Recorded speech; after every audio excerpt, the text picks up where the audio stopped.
Welcome in, everybody. That's right. Welcome back to the Marvel Snapcast podcast. I'm your host, Ken, aka the Super Tech Guy, the gentleman with every variant in the game. Every variant? Every variant. And of course, I'm here with the other Okay. co-host, the Not bad. one and only. That's right. It's guest gaming, Mr. Epic Sax Party Man himself, the brainiac of the crew. How you doing, my friend? Doing well. It's been a chaotic week. So my snap has kind of been all over the place, and it was a rough start to the week. Like, I didn't start the season with everybody else because I got food poisoning and I was just completely out of commission on Tuesday. So I started the season 24 hours later than everyone else. So I'm behind. But I've gotten to play with all of the new cards, and I definitely have some things to say about a couple of them. But I'm feeling good about the weekend snap. Yeah. No. That's all right. No, we're doing good, man. We're doing good. All right, fantastic. Yeah, food poisoning. Wow. I mean, I'm sorry to hear that. That is the worst feeling on the planet, so I totally get it. I don't know who you upset, but just be careful out there. Be careful what you're eating. Be careful who's giving you food, bringing you food to eat. I know. Yeah, it's been a great time. I did go to the movies today, guys. I did see Superman with my son. It was a great movie, to say the least. So if you guys are on the fence about it, go check it out for yourselves. I'm not going to say anything more about it. Go check out Superman and let me know what you guys feel about it in the comments down below. Yeah, I'm going to try to see it this weekend. Awesome. Yeah, check it out. You let me know how you feel about it. It's going to be a good time. I promise cool, man. you. We're going to kick things off, of course, with the season pass card. We have a new season, guys. We have a lot to talk about. We're going to try to make sure we go through it. And, of course, describe how we feel and give you guys our ratings on said cards. Kicking things off with the season pass card, and that is Mr. Fantastic First Steps. Now I'm going to go ahead and show this card off so you guys who are watching can actually see with us what this card actually does. And as the tech guy figures out the tech things, I'm gonna there you go. I want to say something right off the bat about this card. That's kind of frustrating, and I know I don't share the sentiment solely. It's getting really annoying to have really good 2-drops that are so niche close to each other on when you want to use them and play them, because this card is another busted 2-drop that shows up on a season pass release. Yeah. Data mine, this was it was like a 3 or 4 cost, wasn't it? No, it was a 2/3. It was a 2/3. All right, so they nerfed it just because of what it is. No, I agree with you, man. I think we're getting a lot of 2-cost cards in the battle passes. I mean, like I said, you put it in the card list with Surge. I mean, it's just crazy. Surge is also a great 2-card drop. This card is also best 2-card drop. We had Sam Wilson. That was a best 2-card drop. It's just crazy. I mean, Iron Patriot. Yeah, it's bananas. But yeah, no, I agree. Off the back, this is a very powerful card. I know in the last episode, Gunny said it wasn't going to be all that. He did not believe in this card, and I'm glad everybody can prove to him that he was wrong, because this card, holy crap. So, guys, what it does is at the end of turn, give a card in your hand -1 cost or +2 power. We mentioned it's kind of like Fastos, but this does it for your hand. Now, this card, in my playthrough with it so far, has been helping me with my favorite deck, as always, the She-Hulk Infinite deck. All right. So as you guys know, in that list, you're trying to get one of those cards either down a cost, or you're trying to have enough energy so that when you skip turn 5, you can play both of them on the final turn. This card can give them either, most of the times, it gives them both a lesser cost as well as buff them with extra 2 power. So it's like this card really helps that type of a list out. And for me, outside of the She-Hulk Infinite deck, Mr. Fantastic on turn 2, on turn 3, on turn 4 is a phenomenal play. Regardless of any of those turns, you get to play it. So for me, this card is definitely a double platinum. Off the top, double platinum for me. Guess how you feel about Mr. Fantastic? Yeah, I'm right away. I'm pretty much in the same wheelhouse on double platinum. I'm close to saying it's diamond, but the only reason I don't is because its use case is incredibly, all puns intended, flexible. But depending on how you're trying to build the deck, it really depends on if you even choose to play this card or not. It is not as plug and playable as I thought it would be. I mean, Okay. you could throw it into any deck and it'll do okay, but there are other cards that are just more universal. Like I would consider Cosmo kind of like a more universal card. It's a tech card that you can throw into any deck, and it has one job to work against any deck. Mobius and Mobius, same idea. This card, it brought up a constant conversation in my chat on Wednesday of, okay, you have a situation in your hand. You have Surge and you have Mr. Fantastic in your hand. Who do you play? I told chat this, and I do it every time. You play Surge first. Right. I disagree. And I'll tell you why. Okay. Because I do think it is incredibly deck dependent. So rule of thumb of how I think I'm going to want to go about this moving forward is, you know, when we think of the Zabu decks, right? Zabu decks obviously trying to take a 4-cost card, and your whole focus of the deck that you play Zabu is you also want to play Surge because you're trying to get cost reduction. You're trying to get that 4-cost down to a 3-cost because then you can pair it with other strong 3s and 4s. I think that my goal tomorrow, for example, on playing this card and building decks with this card is Zabu decks from here on out are a 6-card package. It's Zabu, Mr. Fantastic, and Surge, plus insert exclusively 3/4 drops of your choosing, depending on the type of deck that you're building. And the reason I say 4, and I don't say 4, is because you want to know on turn 2 exactly every time which card to play. If you're holding 1 or less of the 4 drops in your hand, you want to play Surge because you're trying to hit that 4-cost that is in the deck, and you know that there's at least 2 or 3 still remaining in the deck. If you have 2 or more of the 4 costs in your hand by turn 2, then you want to play Mr. Fantastic to try to get the reduction on the 4-cost cards that are already existing in your hand. So that's why you say 3/4 drops should go in the deck, because now you know there's a majority percentage versus a 50-50 percentage if you use 4 costs, where if you get 2 in your hand, well, now you're stuck in the same situation of which one do I play? I think making it much more linear in saying this is a simple decision.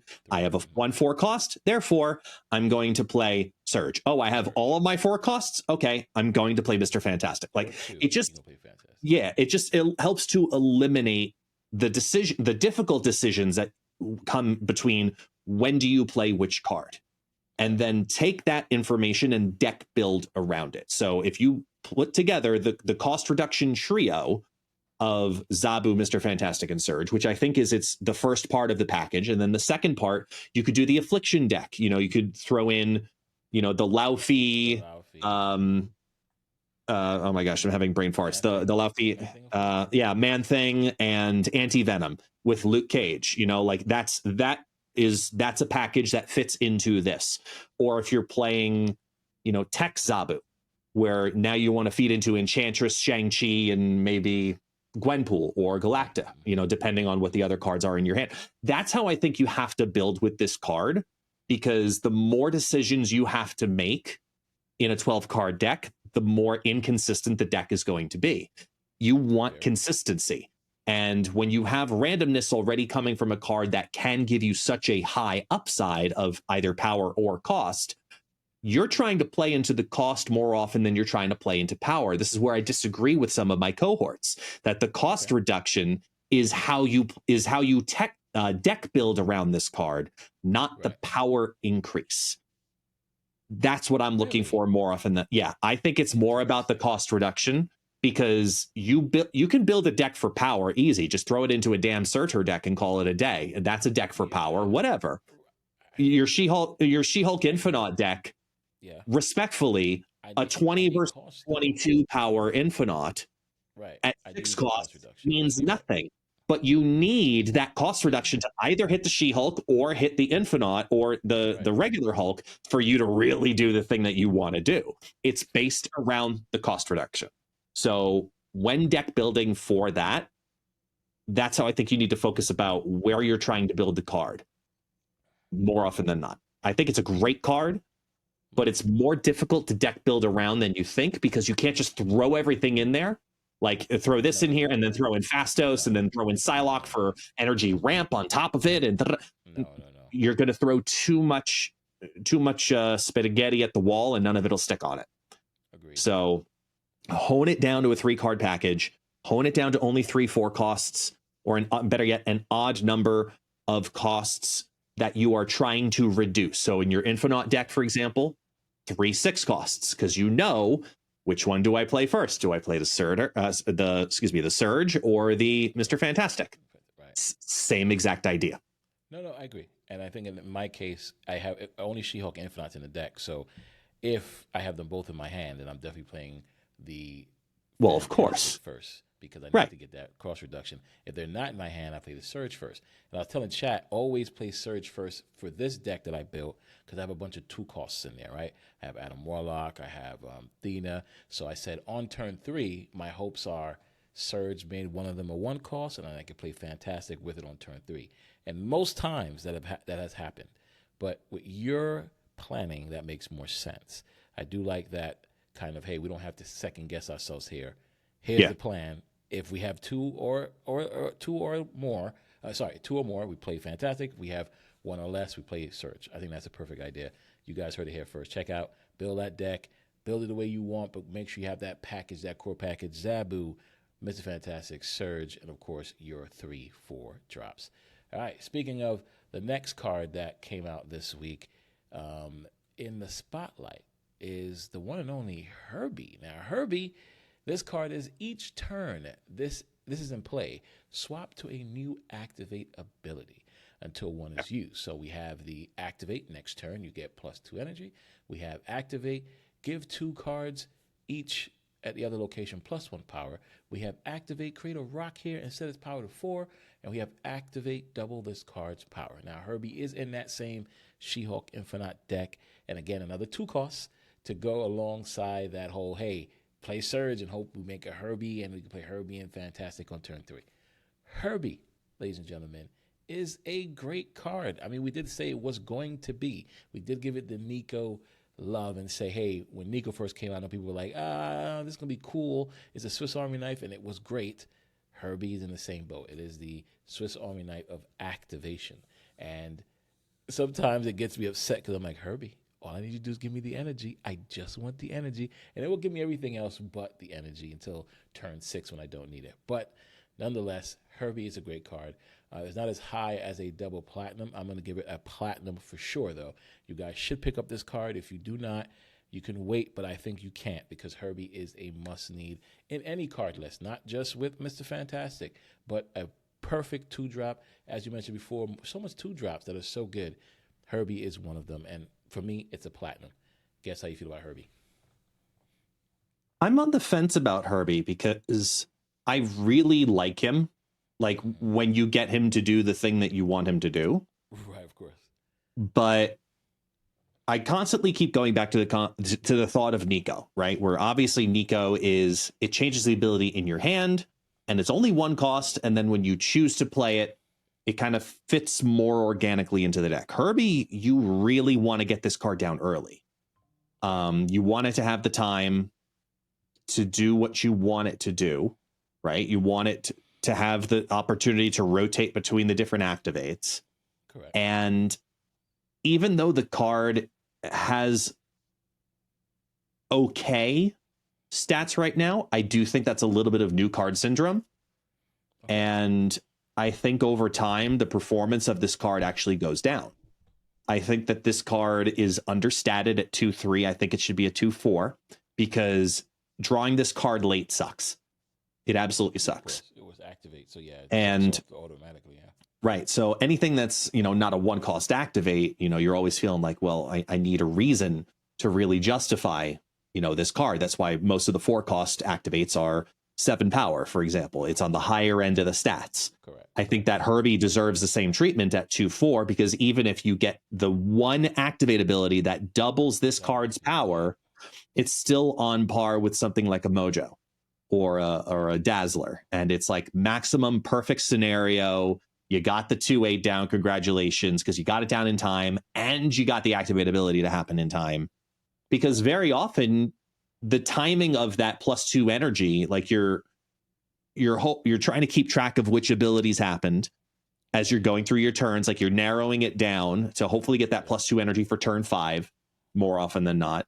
The rock, I just don't feel like is good enough for anything right now, especially with all the Dormammu decks and Killmongers that exist right now. It's not a safe play to play.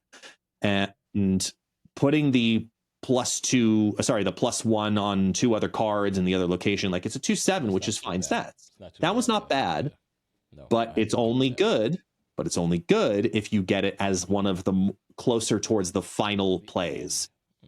You know, it sucks when it happens. Like you drop it on 2, and then the first one that shows up is that, and it's like, that one. I'm like, oh my gosh, damn it, you know, like just nothing I can do there. It's just it's crap stats. So that's why I think Herby actually goes up to a 2/4 in the future. And then I think he's really justified in a more of a plug and play situation. Still not Nico level, but I do like him. I do think he's a good card. I go plat, yeah. So I don't know if I go. I don't know if I go platinum though, man. Like I think you're pushing a little too far there. I'm planning for the future. I'm gonna say double gold. Okay, that's fair. That's a fair assessment. Double gold is not bad at all. Yeah. All right. Listen, I totally get it. Now we're gonna talk about another card that came out this week. That's right. In most cases, we only get 2 cards a week. In this case, the newest, rarest case of them all, we have 3 cards released.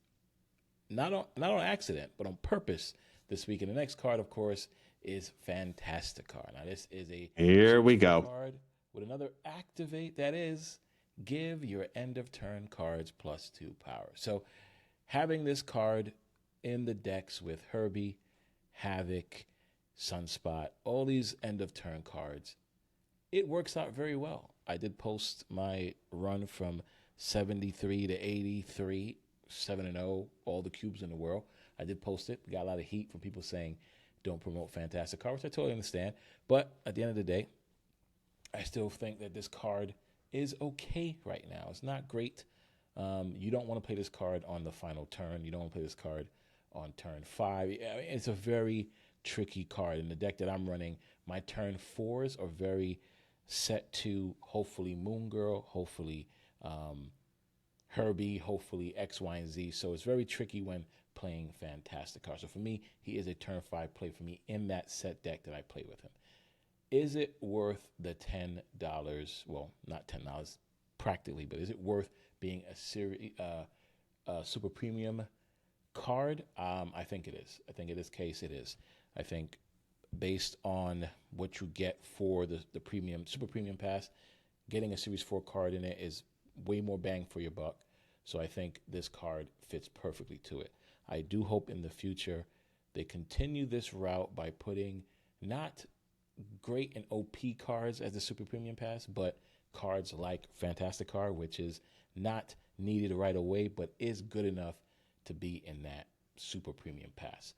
Because if we did this in reverse and we made this the premium, the battle pass card, and we made Mr. Fantastic super premium, then we have a little issue there. So I'm hoping in the future to keep it this way. Now, I know some of you might be like, Tech, we don't like this. We don't want this. We wanted to go back to the variants. I do remember almost a year, maybe, when they first introduced Super Premium with the variants, people got upset and was like, why we got to get a variant, why we can't get a card, why we can't get deck slots. I know you remember that. Remember that whole conversation? I do, man. Deck slots.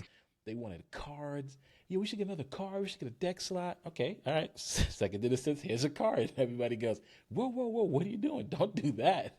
Put it back. Put it back. So I don't know. I don't understand. For me, it is what it is. I am not upset at this. Yes, the whole Kid Omega thing, you already know how I felt about that. As far as this goes, we've had discussions internally, myself and guests, and a bunch of others, creators and people in chat, and that's how I feel about it. I think it's not an issue having this as a super premium pass because it's not a super duper card. It is not expensive card, a Series 4 card, and at the end of the season, the week after, this goes for 3K tokens. So again, if you have tokens saved up, you don't want to spend your extra $10. You don't have to because this card is not the meta-defining card like something like Mr. Fantastic First Steps is. So yeah, that's what I got to say. This card for me definitely gets a gold at this moment. How do you feel about Fantasticar? So I'm going to separate the conversation about the assessment of the card from the assessment of the reaction to the card. So in regards to the card first, just playing the card, I'm on record here on this podcast talking about, unless if you want to play this card in high Evo decks right away, there's no reason to need to have this card immediately.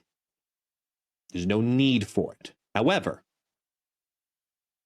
in the high Evo deck, different variations of it at that, including one I built, yeah, it's really good. It's really good in those decks. Like right now, it is one of the more consistent decks. It is performing incredibly well. The version I did was with She-Hulk, Red Hulk, and Classic Hulk with Bruce Banner. I was trying to get 4 Hulks to happen, but I always had at least 2. I had 2 to 3 Hulks happening at any given time. It was great. It was absolutely fantastic. All puns intended. And it was a very consistent deck. And it helped me climb out of the 80s. Like, it was a good deck. I would recommend playing that deck if you have the ability to do so. As a card right now in its current condition, I'm going to say that it's probably a double gold pushing platinum. As the month goes on, the value of that card rises. Next week, once you get Human Torch First Steps, the value of the card rises. Once you get the Thing First Steps, the value of the card rises.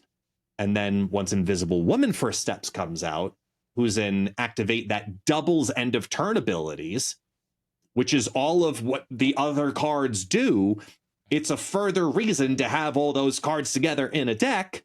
Right. So the value of having that as a 4/7 in the deck goes up further.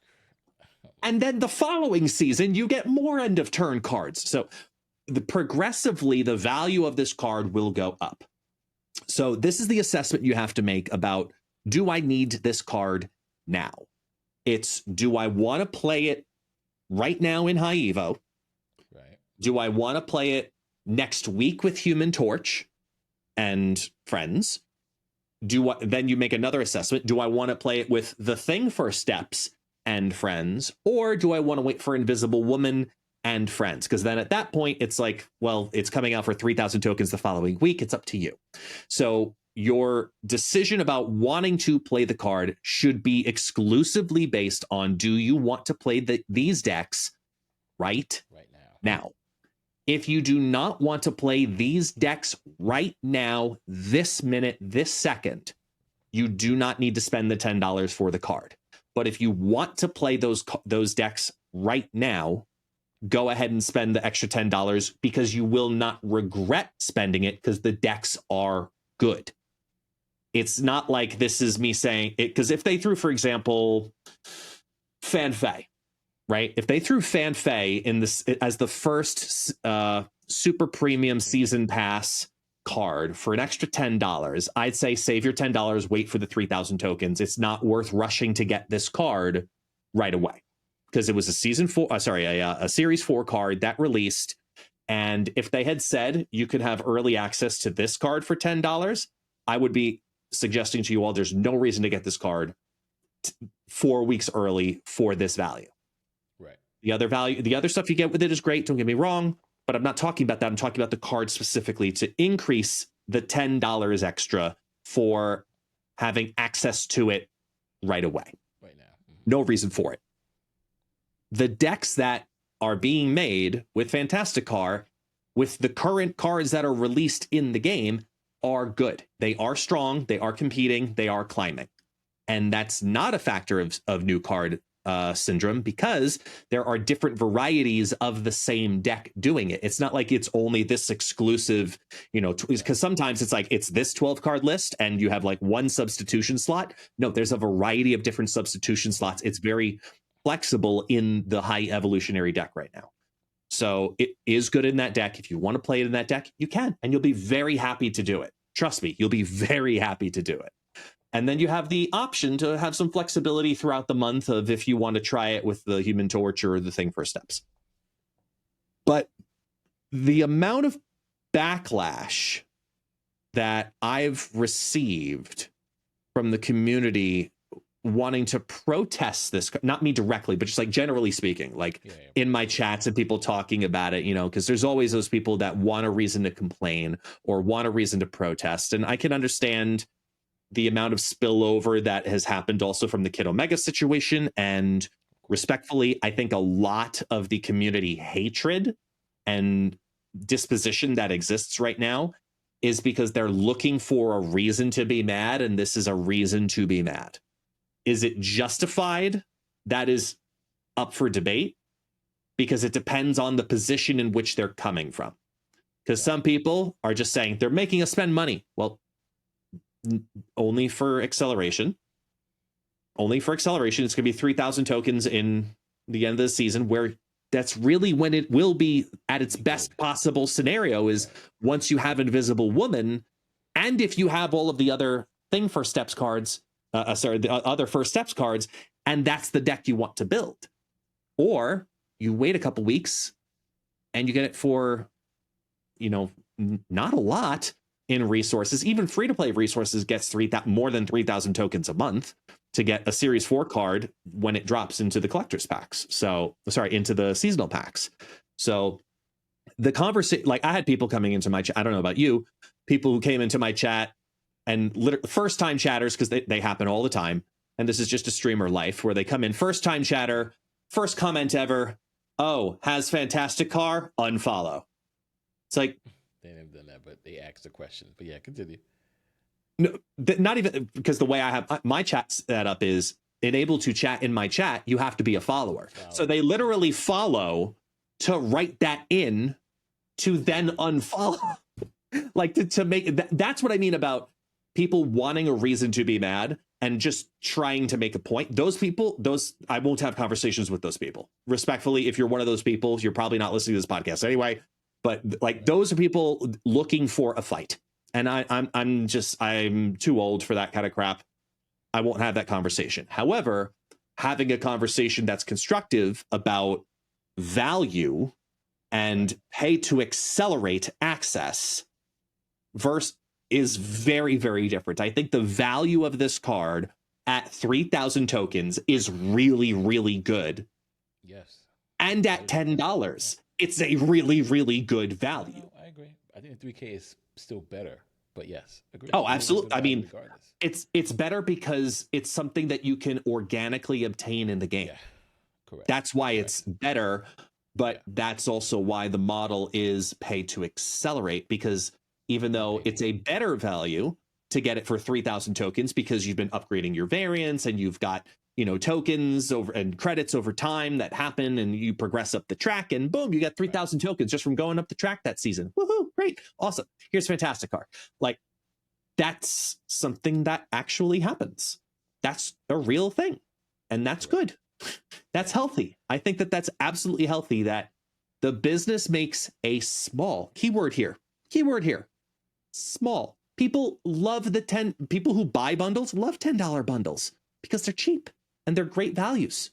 170%, 180, 200% value for a $10 bundle. Oh yeah, here's $10. But for someone who may not regularly spend that $10, maybe they get the season pass occasionally. Now they have to make the decision, is it worth double my investment?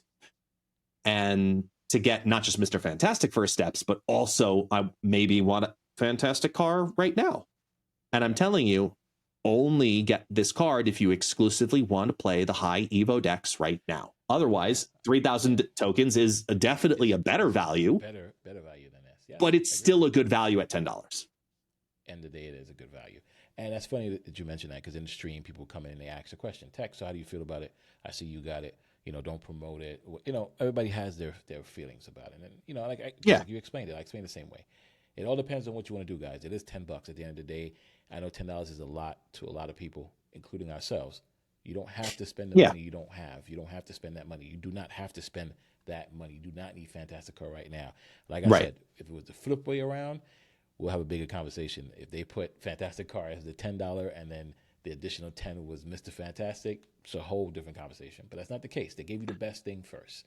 So you can decide if you want to add cheese to your burger or not. Yeah. It's really up to you. Do you really want that cheese? You really need that cheese right now? Or you want to wait and get cheese when you're on that We date? got cheese at home, you know. Right. You got to Exactly. to get home. Right. And then have your cheese. It's the same American cheese. You can get that cheese at home later. Right. Come home, bring it, and put the cheese on the burger you have at home. You can do that. You don't have to spend the $10 at McDonald's to get the cheese. And that's my whole point, right? Like, let's not talk about McDonald's. We're pretty sure that's what gave me food poisoning. Can we not use McDonald's as a reference, please? That's fair. That's fair. That's fair. But that's exactly how I explained it to my cheese. You know, like, guys, you don't need that cheese on your burger. You can wait till you go on that date and add that cheese, or you can bring that burger home and put the cheese on it from home. So that's how I feel about this whole thing right now. And it's not paid to win. We need to say that right now, because if I gave you this card right now, guarantee you're not going to win as much as you think you will. And I think people really believe strongly that collection complete is the thing that needs to happen. It does not need to happen. I promise you guys it does not. As of right now, I'm not collection complete. Yes, I'm missing one card. But yes, I mean, it doesn't need to happen. You can have fun. I play almost the same deck every time. I'm having fun with She-Hulk and Infinite. Like, that's what allows me to have fun. I'm sure you guys have your own cards and decks you like to have fun with, so you don't need to be collection complete. And I think that's kind of one of the things that happens here. Free-to-play players, we love y'all. Without y'all, the game will have big issues. So we're here for y'all. But that's why my point is to you guys. You do not need it. You can wait. You don't need to spend that money. You want to say? Yes, what you guys say? Yeah, because I don't want to forget this point, because exactly. Yeah. So you brought up a point that reminded me about a small conversation point about this of, people like to have the stance with the Fantasticar thing of, why would you promote these practices of second dinner, Marvel Snap, etc., that, they put a card behind there and then you're feeding into what they want, right? You're basically saying, hey, this is okay. And first off, I am saying it's okay, because I think it's a healthier model than the fucking Kid Omega thing. Let's be honest here. Okay. 100%. It's a much healthier model than the Kid Omega thing. Secondly, if there's a small percentage of people that are willing to do this because they want to, no other reason, they want to spend their $10 to do it, and that helps to keep the game afloat enough that the free-to-play community can also continue to survive and thrive, because the game is fucking functioning. Like, they're hiring more people to pay them to fix the bugs that you want fixed and to expand the game in the way that you want it to, make the marketing decisions that they want them to make, like all that kind of stuff. Well, yeah, I mean, I don't see that as a bad thing in any way, shape, or form, because it's not your $10. I can use my money to get the bacon on the burger. I'm going to. I love bacon on the burger. If I'm going to have a burger, it's always going to have cheese. I'm always paying for cheese. That's just how it is for me. I have gotten the super premium season pass every season, always. As long as it's been available, I have always gotten it. To me, it is nothing out of... What is $15? It has done nothing different for me in regards to my spending procedure, because of how I spend on the game and how I choose to spend on the game. That's my decision as a grown fucking adult. I choose to spend that money because I want to. Creator or not, I choose to make that decision. And every player has that choice. If you don't want to, hey, that's fine. That's absolutely fine. But to shit on somebody else's decisions is not okay. I don't get mad. To use an example we were talking about behind the scenes, I don't get mad at somebody, I'm walking to the mall and then I look at some guy who's walking past me and he's wearing a Gucci belt. I don't fucking deck him. Like, how dare you spend money on a Gucci belt? There are poor people standing right next to you who would love another burger, a second burger, because I spent money on bacon instead. I'd love a second burger. How dare you? Like, you see the logic behind that? Like, it's just what? Like it's just that's what that seems to. That's an analogy of what seems to happen way too often in this community, and I respectfully don't think that that's just. Not at all. We're not financial advisors, like we say all the time. Yeah. You do with your money as you seem fit, right? Right. I can't tell you what to do with your 100%. money. You can't tell me what to do with my money. And that's basically what it comes down to at the end of the day. Free to play collection complete doesn't exist. Free to play collection complete does not exist. If you think it does, fuck off. I'm sorry. I play another game called Madden. You guys may or may not know this game. I'm free to play. I don't buy MUT cards, but you think I can complain when somebody they have Lawrence Taylor and Walter Payton on their team and I don't, and I gotta say, be like, how dare you spend all that money to get I can't say that. I cannot. There's no argument there. And those games have way worse monetization than what Snap Oh my has. God, yeah. And I think I don't want to compare games. So I'm gonna stop right now. End of the story, as guest mentioned. You have your money, spend it how you want to. Can I get mad how other people spend their money? If they want to support the game that they love to play by doing what they do, by spending money, that's what it is at the end of the day. We just hope you guys do the same thing. If you guys want to spend money, you do. If you don't, you don't. That's really up to you. Enjoy the game. It's your decision, and we respect your decision. Plain and simple. It's your decision. We'll give you our advice on our decisions. Yes.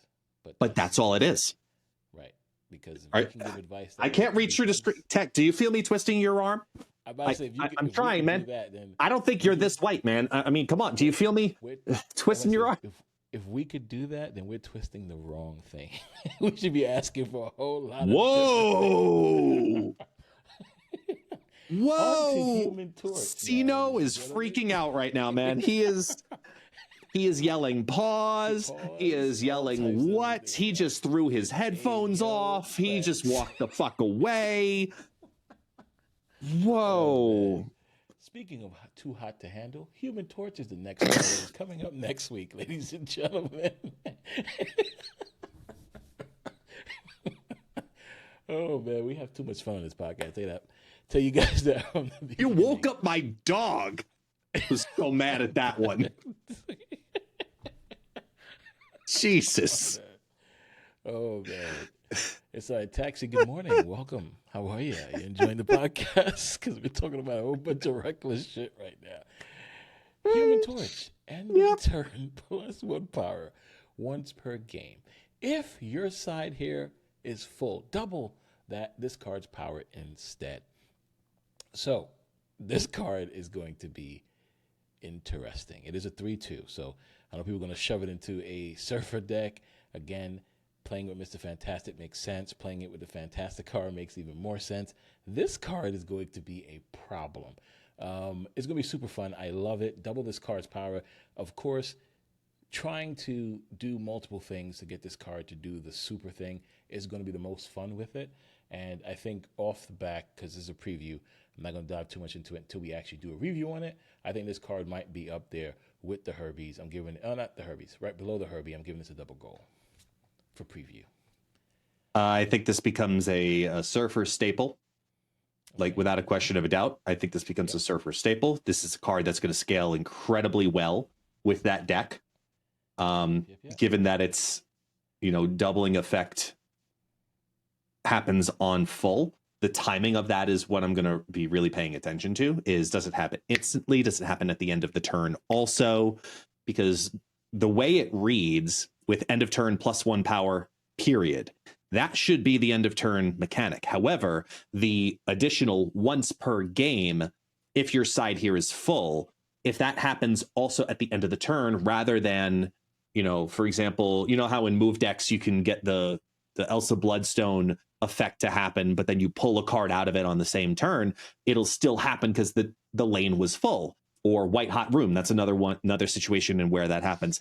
If it happens the moment the lane is full, that's a very interesting thing for the timing, because you have to factor in other effects that you're putting in there, like the timing of when the Surfer goes off, or if you're adding a buff onto it on the board with an Ironheart or whatever. So all of that plays into the timing of this card, and that's something I'm very interested to see. Yeah, and I think it's going to be, as I say, the fun. doing the fun things to make this thing happen is where it's going to be fun, I think. And like you Yeah. said, in Surfer is going to be awesome. So that's why Oh, I it's thought a double gold staple. for it for Yeah. sure. Double And gold. Yeah. Easily. let's see where it goes from there. And then we're going to go ahead and talk about the rest of the season real quick. Just a brief preview of what's going on this season, the Fantastic Four season, which I do believe is a little bit more exciting than last season. Yes, last season we spoke about it. Nightmare was probably my favorite thing of that season, of course, with Merlin and Dormammu with the amazing animation. But this season seems a whole lot more fun with the synergies of these wonderful, fantastic cards. We have the Thing coming up right after that, and he is end of turn, +2 power, once per game. If your side is full, destroy enemy card here with less power. That is a amazing ability. And he's a 5/6 to start, so this is going to be a great thing to do, especially if you can get this discounted with Mr. Fantastic early in the game. This is going to be an awesome thing to put down nice and early. It's going to be super fun. Cannot wait for that. Then we also have the awesome Invisible Woman, which is activate this turn. Your end of turn abilities happen twice. This is why we mentioned again the end of the season. This is when Fantasticar is going to be sick. So, of course, if you guys were thinking about it, you have approximately 3 weeks to go. Do I need to spend the $10? I'll wait. Spend it. Yeah, wait. Once you see this, you might change your mind and pick it up, but we'll find out how that happens. Then we have limited time events. We have Mole Man coming out, which is on reveal. Banish the top card of your deck. Add 2 rocks to your hand and set their power to banish cards costs. Pretty cool. We get a nice one, whatever card we banish, which is pretty awesome. That's going to be pretty sick if you're dropping down Infinites or big cards in your hand. So it's going to be cool. Cannot wait to see what Wait, hold on. Wait, stop. You might be making the same mistake I made right off the bat about Mole Man. The top card of your deck and add 2 rocks to your hand. So if you banish Infinite, don't you get 2 rocks? Can I finish the fucking sentence? No, hold on. Okay, my bad. You said Infinite. That's a bad example. Okay, because you're selling the wrong point. The rocks have their power set to the banished card's cost. Oh, shite. So it's not a 120 rock with Infinite. Okay. It's a 1/6. Fair enough. That's why I said hold the fuck on. You're not getting 120 rocks. They're not that gracious. Okay. It is to its cost. So the best case scenario is banishing death at a 1/8. Take that as you wish. That sucks. Okay. And then the last card we have is Mad Thinker. At the start of each turn, after drawing, +2 power if your hand is full. So, of course, playing things like the Sentinels and Moon Girl and doing all crazy things, keep your hand full. Mad Thinker might work out for you in that way. Now, before we dive into the rest of the season, guess your take on all 4 of these cards coming out at the end of the season. What do you think? This season is going to be considered the best season thus far of 2025, or is it a fun season? You're excited, pumped, and think every card here worth getting and picking up this season? I think they put a lot of attention into ensuring that these cards are synergetic with each other. And I think that's something that they need to do moving forward in future seasons, because it helps very much so for a player to decide, is this a season worth investing in? Is this a season I'm going to spend all of my tokens to open all of the packs and get all 4 or 5 of these cards? You know, do I want to participate even heavier in these limited time game modes because these cards that come from it maybe could synergize potentially with these cards too? I think that this is an incredibly synergetic season. It's a really good season because of that. But at the same time, if this style of deck, this end of turn deck, this new archetype that's being created because of these cards is not up your alley, then it's a really easy season to hoard some resources and get ready for the next season. Right. It makes it a lot easier as a player to make decisions about how to use what you will organically get or already have.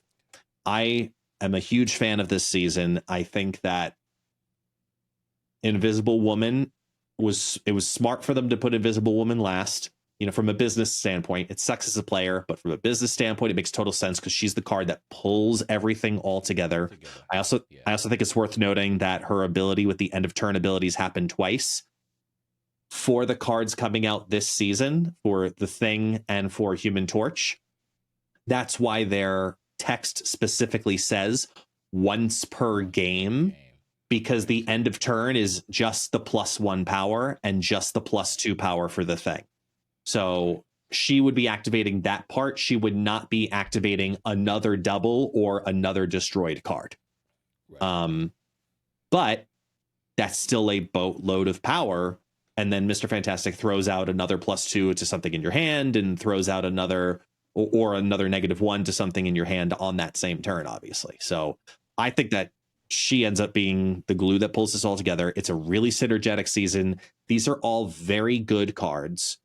I like the stat lines on these cards. I think they're going to have other homes as well. Like when Thing comes out, I think there's going to be a lot of shenanigans that can happen with Thing, with ramp and destroy. It's going to be like another cannonball style situation, but a little bit more targeted in the sense of, let me get rid of the lower card. So depending on the type of deck you're building, it actually can be more beneficial to play the Thing versus than to play Cannonball, depending on the type of deck. I think these are going to be really fun cards. I think this is going to be a great season. I'm definitely going to give the season at I'm wanting to say a platinum overall because I think the cards are just very, very strong collectively. Platinum, huh? Okay. Yeah, Platinum. I'm saying platinum, mainly because Mad Thinker's in this group.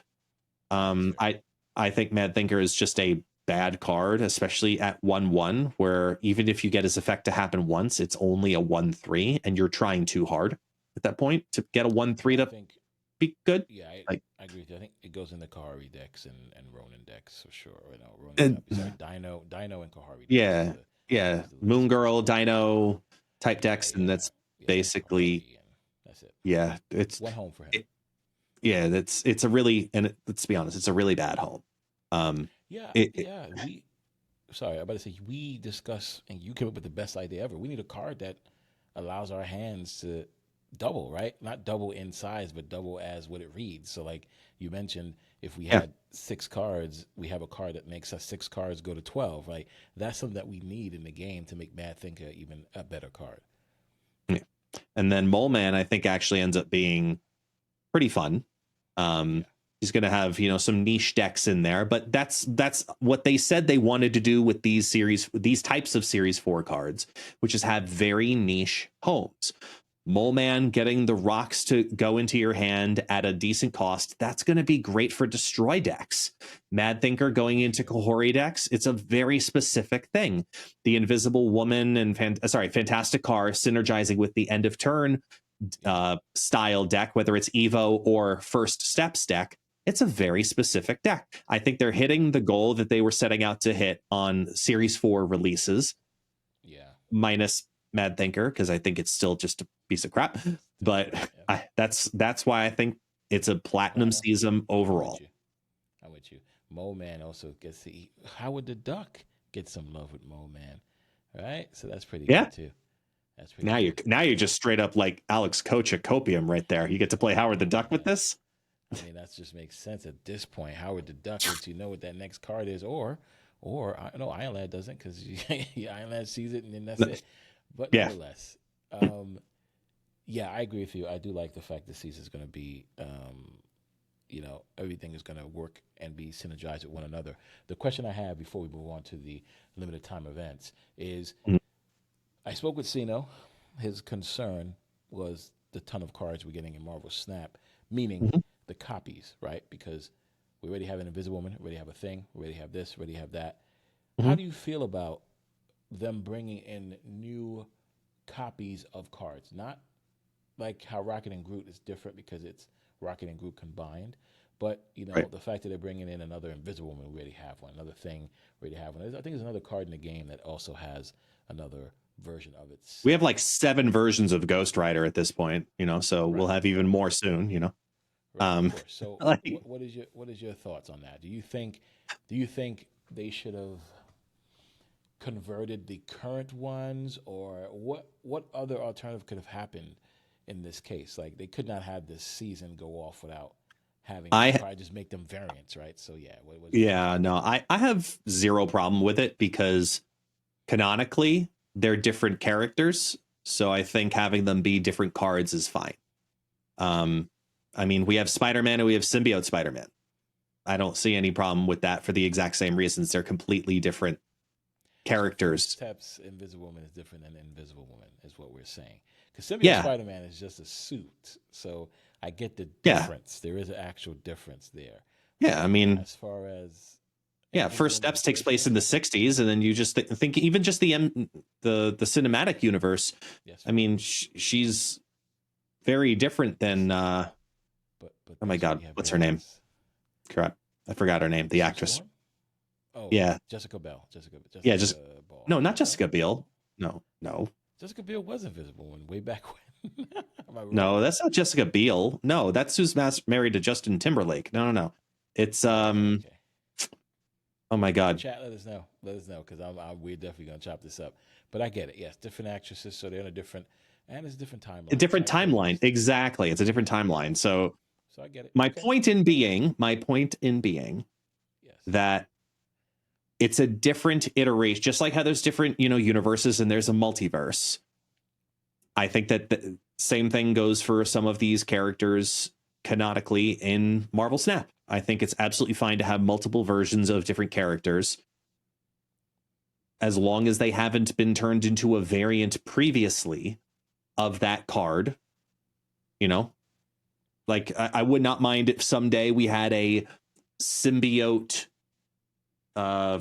First Steps Invisible Woman, as a new card, because there's as long as there's an actual Marvel, Marvel storyline that associates to it. Yeah. Not just because you can, but it has to be something that already currently exists. Like this is something that's clearly a new timeline, a new storyline because of the MCU. So I have no problem with that. Right. Okay. Fair enough. All right. Then we go on to limited time events that is coming out, guys. And last podcast we spoke about Burnout because we had two limited time modes back to back. We had High Voltage Overdrive, which we spoke about it a lot, and then we had, of course, Sanctum Showdown, which I love Sanctum. I actually played that, grinded out, pause, and got all my stuff for free. And I have yet, guess, as of this recording, have ever played with that card that I got. What the hell is the name of it again? The Astral Projection. I have not played with that card as of yet at all. So that goes to show how much grinding I went into just to get the card. Nonetheless, we have two new modes coming this season, and that is the regular High Voltage, which I'm all happy about. Let's go because I love Alba. the regular High Voltage. Sorry, it just clicked. It just clicked. It's Jessica Alba. There we go. Sorry. That was gonna bother if you already commented below. Thanks for the engagement, but I just thought of it. It was a Jessica. I was gonna get there. I was close. It was a Jessica. High Voltage, the original OG is back. Cannot wait to play High Voltage OG. Then we have something called Grand Arena, which looks great based on the video. I am most excited about this mode, guys. This is something that's coming out, and I believe this is July 24th to August 7th, so the end of the month. So when the movie of Fantastic Four is scheduled to drop, which is July 24th, this will be out in Marvel Snap. A new mode, new way to play Snap. It looks good. It looks great. I'm most excited about this entire season as to why between now and next week, Monday, or next week, Tuesday, I must go infinite so that my focus can be on this game mode when it comes out at the end of the month. Guess, before I continue, don't mean to put you out on Front Street. Did you go infinite last season? I did not. Just because of everything that was happening. And I'm a busy man with only so much Snap skill. So I got to, I think the highest, no, I got to like 96 at one point, and then I kind of hovered at around 93. And I said, you know what? It's only 2 ranks different, for when they reset 73 to or 75. So I'm like, you know what? I just had fun. I did some testing stuff on the final day, and I was like, you know what? Let's have fun. Let's have a good time. And that's exactly what I did on the final day. And then I was going to maybe try to make a climb on Tuesday morning, but instead my body decided to have other plans. So That's what happens. Always something comes up. So yeah, Of no, course. I'm pumped about these modes. What about you, man? Are you excited? So I don't want to skip over the fact that they changed high voltage here. Um, high voltage, this is a new version of high voltage that they are putting out into the world in the sense of it's classic high voltage, but it's only for 4 days. There's no new card in it.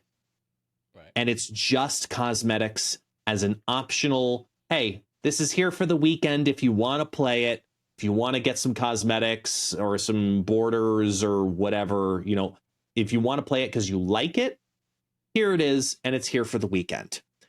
I don't want to skip over the fact how nice that is. Yeah, that's great. Rather than like we had last season where it was 2 straight game modes back to back where people were just grinding. It's, one of the reasons, out for me that I hit burnout because there was so much happening and I was so exhausted in Snap that I was like, I'm done. I'm tired. I need a fucking break. Like, this is, hey, if you want to play it, you can.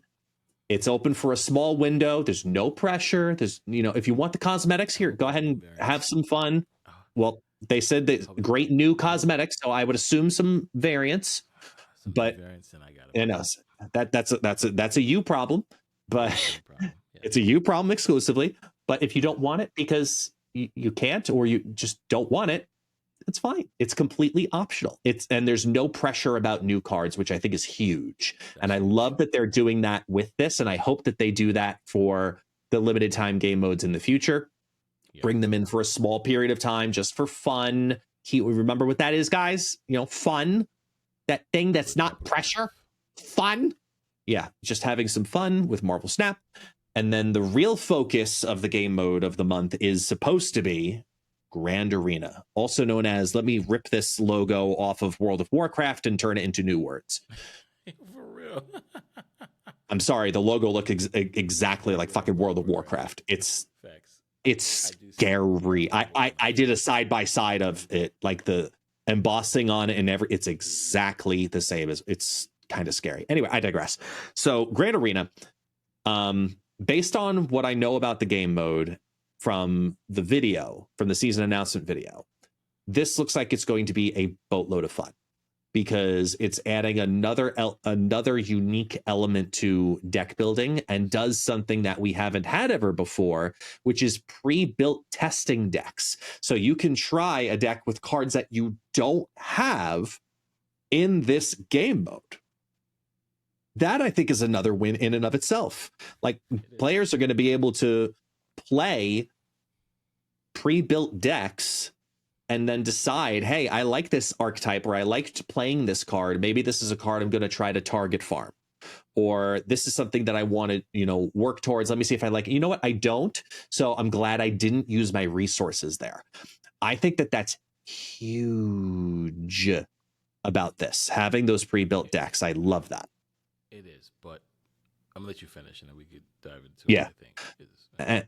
In regards to the actual mechanics of the game mode, based on what we see with the extra, you have to play a card that has a champion essentially, and then the champion has another skill that gets added to a deck. So it's basically, it looks like it's a 13 card deck where you have the deck built plus the specialty skill, and then you go into Snap with a new game board and stuff. It looks like this is going to be really interesting, but I want to hear your take also on, there's some debate about the phrase. There's one specific part in the video where it shows the main board and it says event pass. And people are concerned, to what I've heard in the community, people are concerned that there's going to be some kind of paid element to the game mode. Before I say my piece on it, which will be the last piece I talk about with Grand Arena, I want to hear about what you feel about this idea. The pass, or if there is any kind of paid element in the limited time game mode. Okay. First, I'm gonna quickly touch on what I wanted to say before. With people being able to play with cards they don't have and being able to say, I want that, I really hope we have some type of decks ready as packs that people could spend money on to get. Because what's going to happen is people are going to get upset that they don't have every Series 5 card, or they're missing a bunch of Series 5 cards, And when they go to get those Series 5 cards they want, they get something completely random, right? I hope that at the end of this thing here, at the end of Grand Arena, they have a place where they start making packs for those decks that people were able to test out so they can go in ahead and buy that pack of cards, right? Price could be whatever they decide the card costs. That's really up to what the card costs, and nobody should be upset what it is. They should be able to go in there and buy it. If it's $100 for a whole pack, then it is what it is because that's how much those cards are actually worth. But I think that's something that would be cool to have at the end of the season. Go, okay, guys, you guys love playing with this wonderful deck with the champion. All right, if you don't have these cards, here's how much this pack costs with the cards. I think that would be amazing. But don't know what's happening. Hopefully it does. As far as any paid pass for this event, like every other limited time game, there is no really paid pass. It's just if you want to accelerate or if you want to bypass all of that and just buy the cosmetic or the card, you can do so with money. If that's still an option, I think that's fine.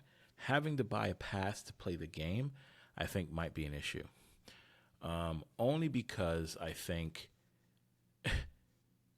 it should be part. Okay, you want the free-to-play players to come in here and try out the cards they don't have. So This should be catered more to them than anybody else. And if that's the case, they can't have a paid pass for this game mode. So that's my take on that. But as far as being able to spend money to purchase things or accelerate, yeah, that's not a problem. But if there's a paid pass, it might be an issue. So what I hope that little thing is just like in Conquest, here is a gold ticket that you can earn from playing one set. So if you play the beginning of the Grand Arena and you win, you get a nice little pass, like a silver pass. Right? You get I don't know, whatever. But I just hope that is the case. And then you can buy more passes if you want. But I hope it's not, hey, you have to spend money to get into this Grand Arena. So I have a it's a gut feeling exclusively. I don't know anything before people try to say shit. I legitimately don't know anything. Right. I have a feeling that this is going to be set up similar to kind of like how the season pass and the season track works, right? Where you have your season track, where as you progress, there are some things that all players can unlock for free organically.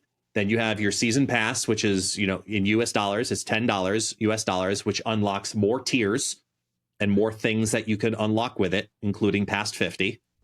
And then you have the super premium, which adds on extra layers, right? But either way, as you play organically in ranked mode over time, you move up the season track. Correct. I would expect something probably similar based on the verbiage of it saying event pass. I would not in the sense of skip 10 levels like the season pass does. Right. For the premium pass, to use the right terminology. I don't think it's the premium pass skipping 10 levels scenario. I'm going to use a lateral game, Marvel Mystic Mayhem, which does something similar, where there are multiple tiers of progressing along the Dream Pass, and you can get the lower tier or you can get the higher tier. And there are just more rewards that progress along the way. So organically for free by playing Grand Arena, you have the free track and the free rewards, or you can spend $4.99, $9.99, whatever they decide, or you can buy the Grand Arena Pass, which on the same experience levels just unlocks more rewards. Whether it's double the rewards, triple the whatever, or different rewards, as long as the exclusive card is not locked behind that paywall, I'm completely okay with it because you're spending on resources, right? It's just like buying a bundle. Right. It could be cosmetics. It could be credits. It could be boosters. It could be, let's be honest, there'll definitely be boosters. It's something from, Marvel Snap. It'll definitely have boosters. But, if it's built like that, I'm totally about that. But if it's exclusively, hey, you get Mole Man for free, But if you get the event pass, you then also get Mad Thinker. Then we have to have a different conversation. Because I think that that's based on seeing the two cards, that the way they have them timelined and based on the Snap data mine releases of the, release dates and the full Series 4 dates. And I think that that's what's probably going to end up happening here, where then you have to, just like the season pass, okay, let me be very clear here, just like the season pass, we have to have that conversation of you get Mole Man for free and Mad Thinker for X amount if you buy the event pass, right? Is that card worth $4.99 to get early, plus all the other accesses? Or are the rewards alone worth the $4.99 or $9.99 or $9? And actually, that's where we call our friend Lauren Whatevs and be like, hey, what's his value look like? What's the breakdown? Yeah, what's the math breakdown on this, and figure out, here's what all of this is. How does this work? That's honestly what I think Event Pass means. And seeing two cards being released in Grand Arena, if I had to double down on anything, that's what it is. That would be my guess. And again, I swear to God, on my kids, on my wife, on my own life, I do not know anything. I'm not breaking NDA, or I'm not giving secrets here. This is because sometimes I say I don't know, and I really do know. But legitimately, on this one, I don't know. And if I had to make a guess, that's what it is. And I think we need to pay attention to how they do that, because then you really have to understand how the game is trying to monetize, where everything extra is optional and it's only pay to accelerate. But then you also have to separate the evaluation of, just like how I did with Fantasticar. As a $10 value, Fantasticar is a good value, but it's a better value at 3,000 tokens. But if Mad Thinker is the exclusive extra card, and it's $10 to get Mad Thinker, I'm already gonna tell you, fuck no. As a card, it's not worth it. Guys, Mole Man or Mad Thinker ain't worth it. Honest with y'all, hands down. Yeah, Mole Man probably not. Yeah, I'm leaning towards no on Mole Man, but I think neither one of them are. But if the other resources justify the dollar amount, then that's a different conversation. And then you get a bonus card that you just leave in the collection and let it collect dust. You know what I mean? Right. Yeah. So I don't think there's enough conversation happening about that right now, because I think I don't think anybody knows. Yeah. And I know we just brought it up into the world. So yeah, here's the issue. Yeah. It needs to be said weeks in advance to the Agreed. public. It should be known. Well, actually, I don't know if I agree with that. I don't know. And I'm thinking from a PR point of view. I don't know if you want to say that too far in advance.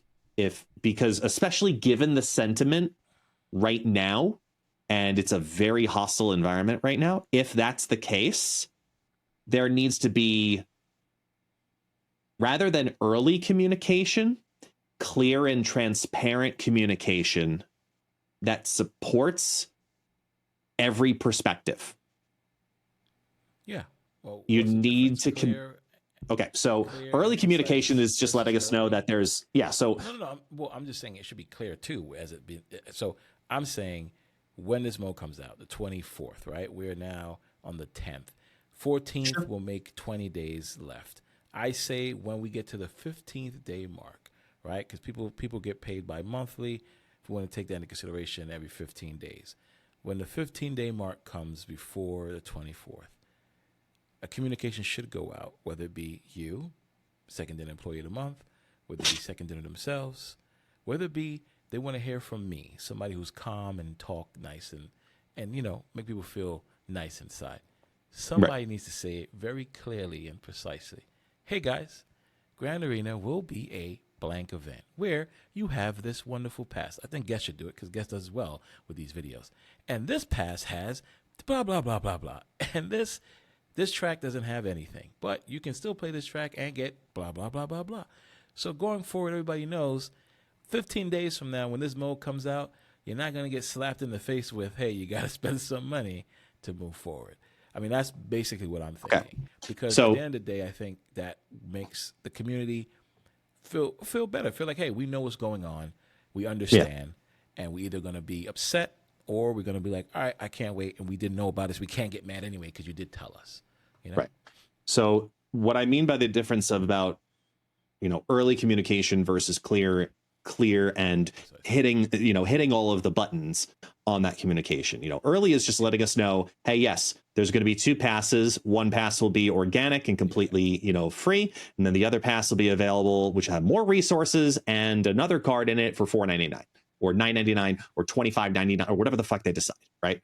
So that's early communication. The clear and transparent communication would be going out by saying, hey guys, here is the track for the event. The event collects XP, and then as you go up the track, you unlock more rewards. Those rewards translate into whatever the Grand Arena currency is going to be called, and then you can unlock things also in the shop because we see that there's a shop. So you get that, and you also unlock things along the track.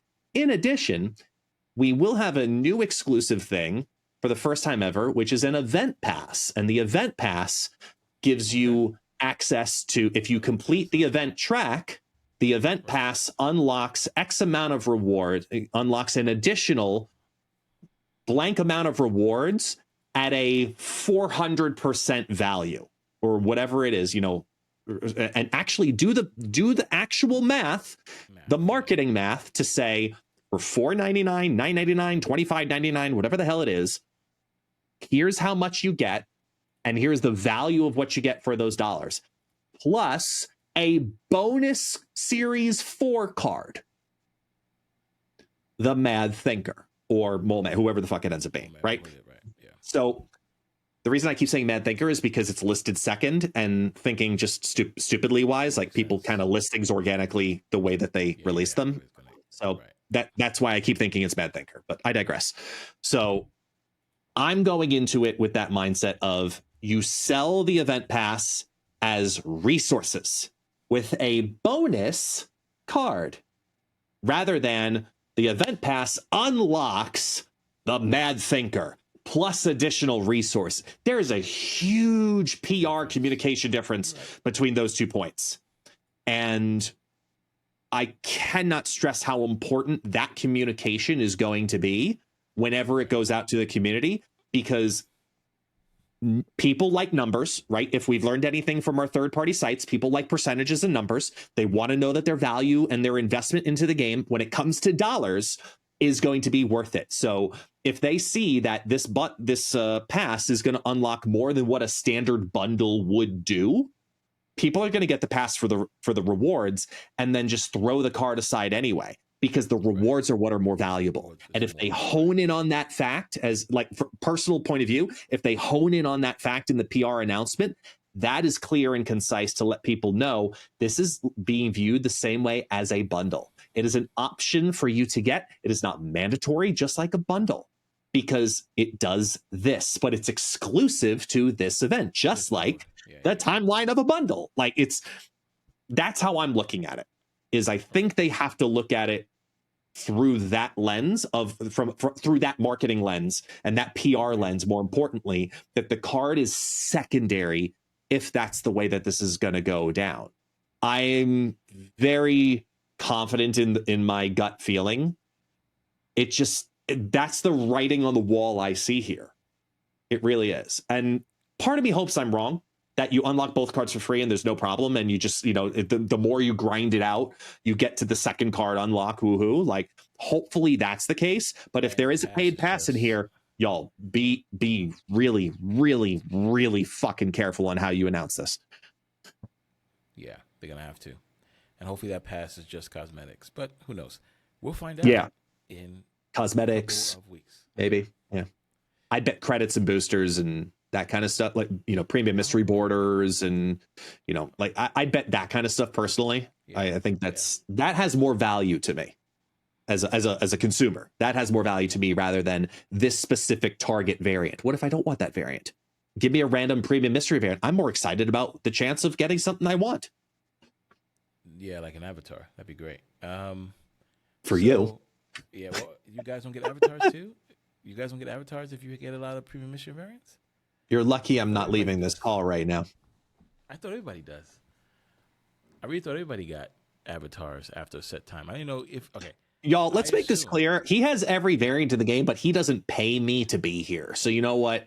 I'm not he really doesn't happy about actually the see. leg he's choosing to stand on. I'm He's asking a really serious lopsided question. flamingo right now. You know. I'm asking a serious question. For those who don't have every variant in the game, if you were to unlock I will three leave the premium mystery call. variants, I'm asking a question right now. If you were to unlock three premium mystery variants right now, and you got three variants, okay? When you go to unlock the fourth one, you spend 800 gold on the fourth one. Are you always guaranteed to get a variant you don't have, or will you get an avatar?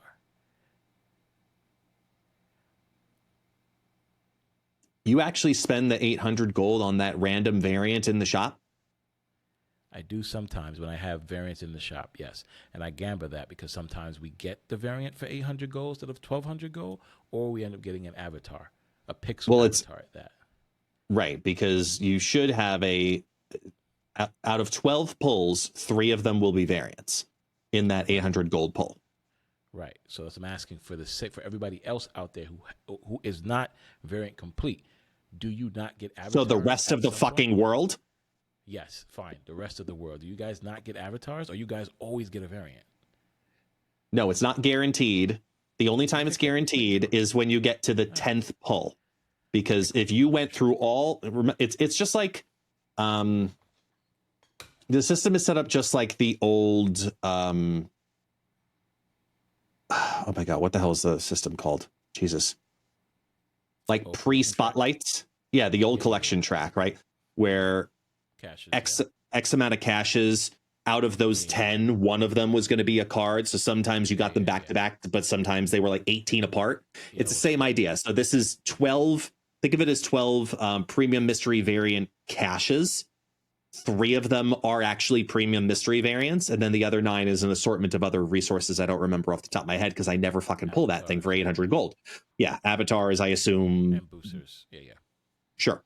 So when you spend the 800 gold, you're rolling for that chance. Now every week that resets. Correct. So if the longest you'll go is to your 10th pull, but then you're guaranteed 3 straight pulls at that point. Right. I was going to make sure it wasn't just me. I'm like, yeah, good, perfect. Because then that makes this is such a you conversation right now. People are listening to you going, what a rough life you must have, man. Sino's doing the smallest violin. I get it, but I had to ask the question. I know, I can hear it from here. Because the gain on your mic is through the roof. So yeah, I hear it. Yeah, exactly. Yes. Speaking of comments, because I had to sit up to get into that stand to the question. We had a ton of comments last week. People who agreed with, of course, the burnout and everything else. We also had people talking about they didn't feel good that this card was being locked behind the battle pass and blah blah blah blah. They said Surge, Mr. Fantastic, and Fastos together is what they want to play. We also had people that said, listen, just in the response of the title. Myself, I quit Snap. I built up an alliance and a Discord community around the game, and I did weekly giveaways and whatnot. I spent a lot on the game, the time and money, but I just left. My return on investment wasn't being met.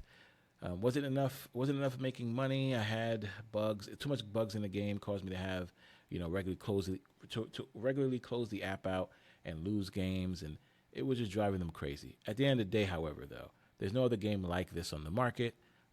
So they're going to watch the video and probably keep up with the content, which is awesome. Thank you for that. But they're just done with the game. And I understand that the difference is to find a replacement purely on gameplay alone. They doubt that will ever happen, right? Because this game 100% has that gameplay that you can't find anywhere else. But, of course, this game has become very frustrated. And I totally understand that comment. And I totally get that. So this is some of the comments that we got last week. And, yeah, I totally get it. People aren't happy with a lot of things in the game right now. And as you mentioned earlier, for them to be able to handle these things and get things done in the back end, they're going to need to start making some type of moves in place, whether it be monetization moves or something to bring on people to help fix these problems. So, I mean, listen, we'll see what happens. I have a suggestion for that, by the way. I have a suggestion. Right now, the way that the Marvel Snap seasons are set up is you have a patch every 4 weeks, which is why there are 13 patches a year. But at the same time, seasons go by month. So out of every quarter, you have a 4-week season, a 4-week season, and a 5-week season. I think that once a quarter in what would be the 5-week season, and I know this is a tough pill to swallow of an idea as a business, but hear me out. I think the 5-week season, that extra week, there's no new card. They put in that's when you put in your limited time game mode, and you use that week of what would be resources for bug fixing. Fix bugs. Yeah. I don't think a single person in this community would be upset at that idea. Sorry, say it again. I didn't hear you. For those in the back, I don't think a single person would be upset at that idea. I think that every single person would love. I'm trying to really act like I definitely can hear you, but I cannot hear you. So I didn't know what's going on. This is what happens when the tech god. It's fine. This is what happens when the tech god decides to just mess with his tech in the middle of a recording. So he's gonna realize that his Bluetooth probably died, and that's exactly what I'm gonna message him. So I'm gonna tell him plug in regular headphones because he's just, special. Think your Bluetooth died. And we're keeping this in, by the way. Anyway, no, but for real, I think that that's something that they could actually do from the comments. I think that they would, I think they would be able to benefit greatly. Wait, can you fucking hear me now? I can, of course.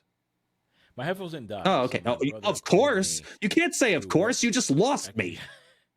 My brother called me from WhatsApp, and for some reason WhatsApp picked up and then killed the sound on this. So it was weird. Gotcha. Okay. Anyway, but yeah, I think that everybody would love to see a bug smashing week. And then we get an announcement of, here are all the bugs that we smashed in this week. And it's just this giant list of bugs. And then use the creator group. Use the creator group to talk with us. Hey, we got bug week coming up.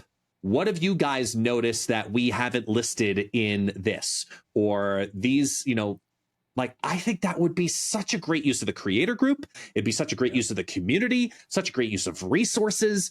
And it makes the game better because you're just using the limited time game mode in what would be that month, that time that you need to fill time. So, correct. Please, second dinner, please. They watch, so they hear you. So they're gonna make it happen. I think they should do that 100%. I've been saying that for a while. I said they should do that. I didn't do the 5-week thing. I said every month that they should do it. Pick one. No, just schedule it in so it's every quarter. It's just perfect. Yeah, it's something to look forward to. It's bug week. Woohoo! Yeah, that's fair. I was gonna say every week because that final week of the season nobody gives a shit about. Either you're trying to play Conquest, get your variant, or you're trying to get Infinite. That last week is always such a slow week. So I said every end of the season, every week, you drop your card as normal. Well, but you didn't plan to do your bugs that week. But I get it. I think right, and that's exactly why I think that's why I also think that the quarterly thing works well because it doesn't take away from the conversation of like, okay, that's great. We probably won't be able to address it though until the next bug week, and that could push off a fix for 2 months. But at least hey, they're aware of it, and I don't have to think about it again until the next bug week. So.